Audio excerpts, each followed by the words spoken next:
Hello and welcome back to Shakesyear. We are working on Julius Caesar, and today we get to hear from Mark Antony in Act 3, Scene 1. I don't remember if I've said it before, but this is the same Mark Antony from Antony and Cleopatra, but this is when he was significantly younger than in Antony and Cleopatra. Anyway, moving on. So, the big update is Caesar is dead. His body is lying there in the middle of the stage. He's been stabbed by all of the conspirators who pretend that they are his friends. Brutus actually kind of was his friend and didn't really doubt him, but felt that he had to do this killing to, stop Caesar getting too big, sort of a thing. But Cimber was there, and Cassius and Cinna and all these guys stabbed him, and he died in the middle of the ground, in the middle of the Senate house.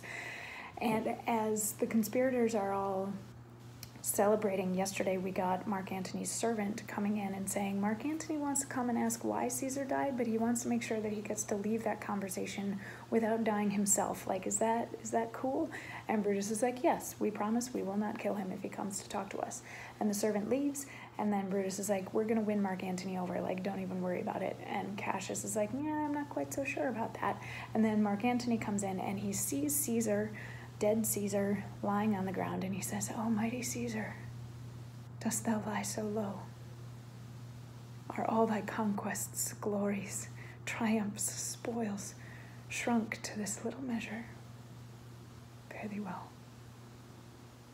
I know not, gentlemen, what you intend. Who else must be let blood? Who else is rank? If I myself?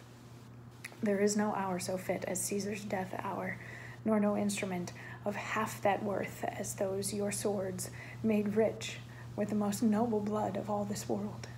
I do beseech ye, if you bear me hard, now, whilst your purple hands do reek and smoke, fulfill your pleasure. Live 1,000 years, I shall not find myself so apt to die. No place will please me so, no mean of death, as here by Caesar, and by you cut off, the choice and master spirits of this age."